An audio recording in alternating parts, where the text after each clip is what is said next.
셋째로, 여러분이 다른 기도 제목이 아니라 여러분의 가정과 가족들에 대한 기도 제목을 목회자나 다른 사람들에게 부탁할 때 중요하게 고려해야 하는 것이 있습니다.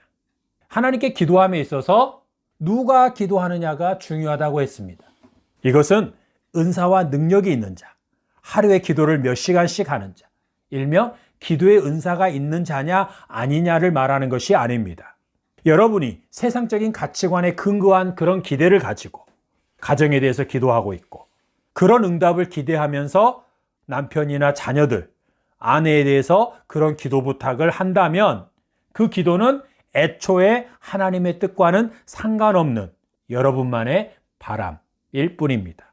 그러나 여러분이 사도들이 말한 성경에서 말하고 있는 그런 가정, 그런 가족 관계, 그런 믿음의 가정의 모습을 바라면서 기도 부탁을 한다면 어떤 목사, 어떤 지체에게 해야 하느냐는 것을 지금 말하고자 합니다. 그들의 무엇을 먼저 살펴보아야 합니까? 그들의 가정과 가족 관계를 살펴보아야 합니다. 부부는 화목한지, 부모와 자녀 관계는 어떠한지, 자녀들끼리의 관계는 어떠한지, 그 가족들은 믿음으로 살고 있는지 등을 살펴보아야 합니다. 이것은 너무도 당연한 것입니다. 여러분의 자녀가 결혼한다면 그 결혼식에 어떤 목사를 주례자로, 결혼 예식의 집례자로 모시겠습니까? 묻지도 따지지도 않고 지금 내가 출석하고 있는 교회 담임 목사입니까? 예의상 또는 앞으로 계속되는 교회 생활을 생각하면 묻고 따지도 않고 그 교회 담임 목사님을 모셔야 합니다. 그런데 그 목사가 이혼한 자라면, 성추행이나 성범죄의 경력이 있는 자라면, 또는 그 목사가 어떤 이유에서든지 별거하고 있는 자라면 그런 목사에게, 그런 담임 목사에게 여러분의 자녀 결혼식에 집례자가 되어주길 부탁드리겠습니까?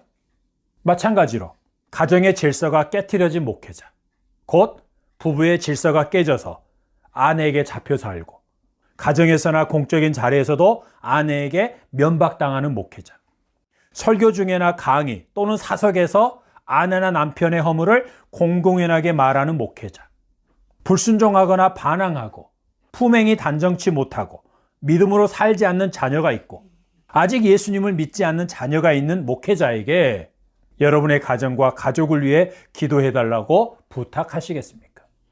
자기 가정을 말씀으로 잘 다스리지 못하고 믿음의 가정으로 세우고 있지 않는 목회자, 그런 사역자에게 기도를 부탁하시겠습니까? 사도들은 그런 자에게 목사가 아니라 어떤 직분도 주지 않았습니다. 아내를 얻는 자는 하나님께 복을 받은 자라고 하셨는데 그 복을 받지 못한 자, 한 남자 한 여자와 결혼해서 온전한 한 몸이 되는 과정에서 엎치락 뒤치락 씨름을 해보지 않은 자에게 여러분의 가정과 가족, 특히 남편과 아내를 위해 기도해 달라고 하시겠습니까? 자식들은 여호와의 기업이요 태의 열매는 그의 상급이라고 하셨는데 자녀를 낳아 기르면서 부모가 된다는 것이 무엇인지를 경험해 보지 않은 자, 그리고 자녀와 씨름하고 남몰래 울며 기도하면서 자녀를 양육해 본 적이 없는 자들에게 여러분의 가정과 가족, 특히 자녀들을 위해 기도해 달라고 부탁을 하시겠습니까? 우리는 어떤 기도 제목에 대해서든지 누구에게 부탁할 때, 특히 그것이 우리 가정과 가족에 대한 것일 때는 그들의 가정에 대해 꼼꼼히 따져보고 지원 사격을 요청해야 하는 것입니다.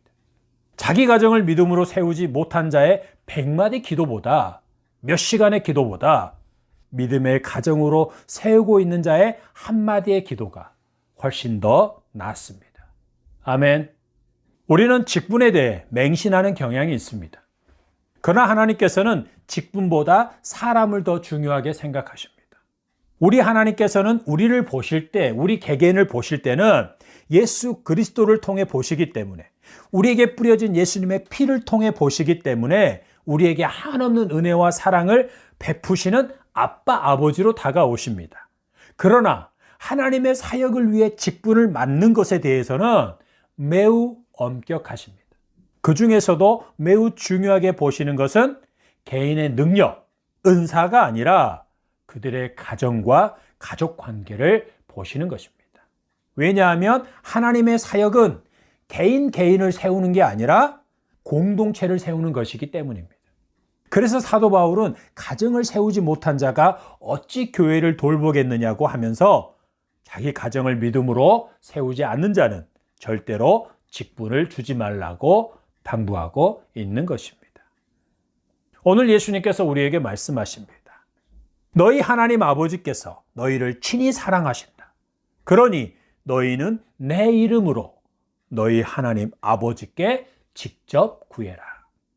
창조주 하나님, 지으신 모든 것을 그분의 뜻대로 인도해 가시며 반드시 그 뜻을 이루시는 하나님께서 우리를 자녀로 삼아 우리의 아버지가 되어주신 것은 엄청난 사랑이고 은혜입니다.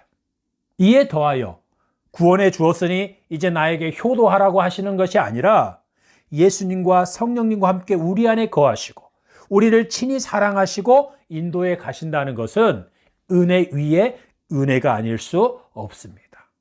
그리고 우리에게 가장 큰 능력, 가장 큰 무기를 주셨는데 그것은 우리로 하여금 그 누구를 통해서가 아니라 우리가 직접 하나님 아버지께 기도할 수 있게 하신 것입니다. 아멘. 우리를 친히 사랑하시기에, 그 어떤 존재보다도 우리를 가장 사랑하시기에 우리를 통해 직접 기도를 들으시겠다는 것입니다. 묻습니다. 여러분은 하나님 아버지께서 여러분을 친히 사랑하고 계심을 알고 있습니까? 하나님 아버지와 우리 사이에 하나님의 대리자는 없습니다. 대리자를 자처하는 자는 하나님께서 보내신 자가 아닙니다. 또한 우리가 하나님의 자녀가 분명하다면 하나님께 나아가는 데 있어서 기도하는 데 있어서도 우리를 대신해 주는 자는 없습니다. 대리자가 없으면 하나님께 나아가지 못한다거나 그분의 임재를 누릴 수 없다거나 예배할 수 없다거나 기도할 수 없는 경우는 절대로 없습니다. 자녀인 우리보다 기도의 능력이 더 크고 많다고 하는 사람들이 우리를 대신해서 기도해 주어야 하는 것도 아닙니다. 우리가 하나님의 영광을 위해 살아가는 데 있어서 다른 누구로부터 하나부터 10까지 지도를 받아야 하는 것도 아닙니다. 우리가 하나님의 자녀이고 하나님의 주권과 섭리를 인정하고 있으며 하나님을 경외하는 자요, 하나님의 다스림을 구하는 자요, 하나님의 영광을 위해 살기를 힘쓰는 자라면 사도들의 말처럼 우리 안에 계시는 성령님, 성령님과 함께 우리 안에 오신 삼위일체 하나님께서 우리를 그분의 뜻대로 인도해 가시고 있고 그렇게 인도해 가실 것이기 때문입니다. 이것에 있어서 우리는 그 누구에게도 그 어떤 목회자에게도 종속될 필요가 없고 종속되어서도 안 됩니다. 하나님 아버지께서 우리를 친히 사랑하시고 친히 인도해 가십니다.